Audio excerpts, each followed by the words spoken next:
Hey guys, coming to you from the back patio for our weekly gardening video. I can't remember if I did one last week, but with the heat my brain was fried, so I don't think I did.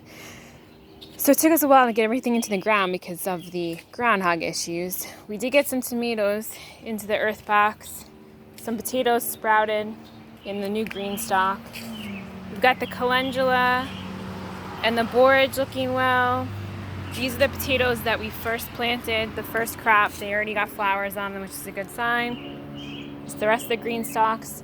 So between the heat before Memorial Day, then the 40s with the 3 inches of rain,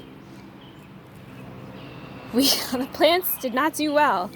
And I was embarrassed to show you guys at first, but then I thought, no, this is real life, and you need to see it. So my tomatoes that looked oh so good are looking a little rough for now. They've looked a little bit better since we got them into the ground. And we have the cages around them because of the groundhog. And now a bunny has reappeared, so this is not finished yet. I'm hoping Tommy will finish it this weekend. But bugs got on all of the plants because they were stressed out. So the calendula, which is a companion plant, so it's supposed to take the bugs more so they don't go on your crops. But then there was bugs on the bitter melon, if you can see here. It was like worms and aphids. There's still something on it. That's why I made that bug spray. Something ate the potatoes. So it's just, you're always battling something with Mother Nature. I'm gonna walk you over to the garden. So the tomatoes seem to be holding up better.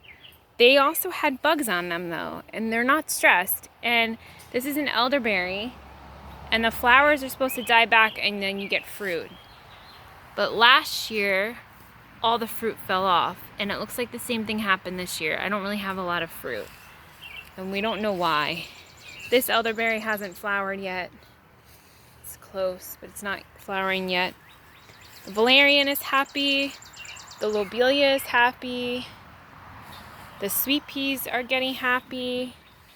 This elderberry, same thing. We have beautiful flowers, hardly any fruit. So it's always something. You're always battling something. Time, bugs, groundhogs, weather. But we keep doing it. Even though Tommy wanted to give up this year, I told him he cannot. Because it is rewarding when the blueberries look really good, when things work out. The scarlet runner beans are happy. The kale is looking good. But see, the calendula has bugs. There's holes in the kale and the collards from the cabbage worms. I got a yellow squash in the ground and some zinnias. Some oric is not doing so great in the front. Even the rhubarb, between the groundhog and the heat, it looks rough. These blueberries I covered so that the birds don't get them.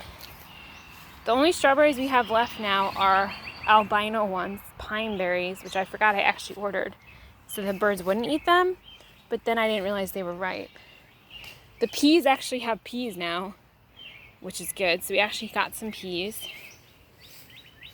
But stuff is just hurting. The spinach all bolted, so I pulled most of it. The arugula, same thing, I have to pull it. The horseradish looks really good. The lettuce is gonna bolt soon. These are the radishes. I have to harvest them and reseed again. That is rutabaga. It's my first year trying that. Calendula, nasturtium, red leaf lettuce.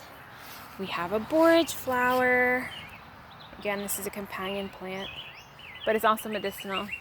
So everything I grow is either food or medicine for me or for Mother Nature.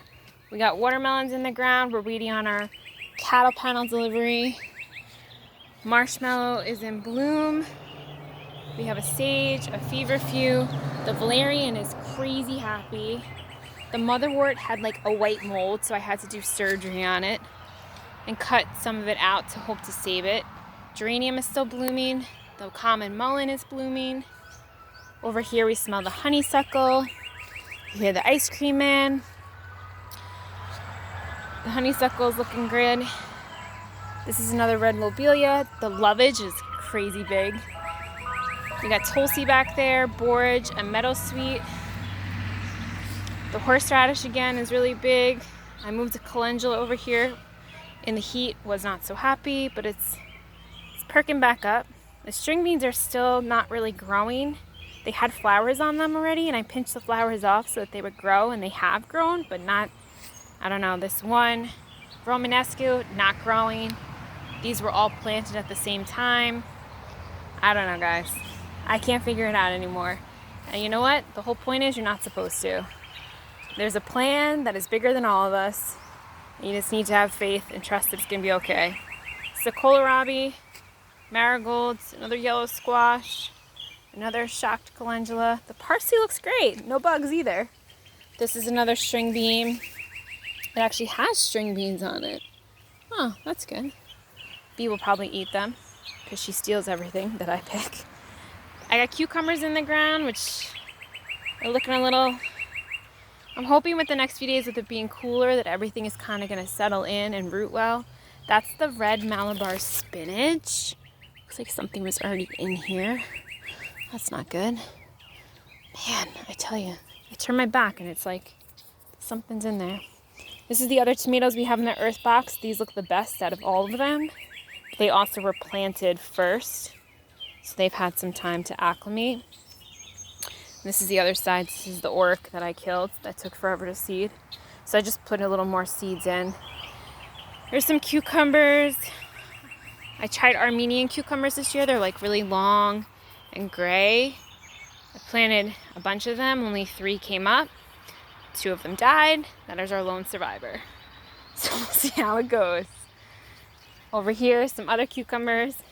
Luckily, my friend Trisha from Nagaki Farms gave me some cucumbers and some green zucchini because none of our zucchini germinated except one and it died. So this is a volunteer motherwort, some wild strawberry, the asparagus, we're letting it go. Now we're leaving it alone because it didn't have a great season either. So what is the end result of this? You never know what's going to happen. You can't give up. And you have to have trust and faith that there is a plan in store bigger than what you can actually figure out. We're waiting for our 2 cattle panels to be delivered on Monday. They were back ordered, 6 weeks. So another one will go in front of this one. The other one will go by the tomatoes. And we will have to chicken wire all of that in to protect it against bee, groundhogs, bunnies, and whatever else Mother Nature decides to throw at us this year. All right, signing off. Hope all's well by you guys.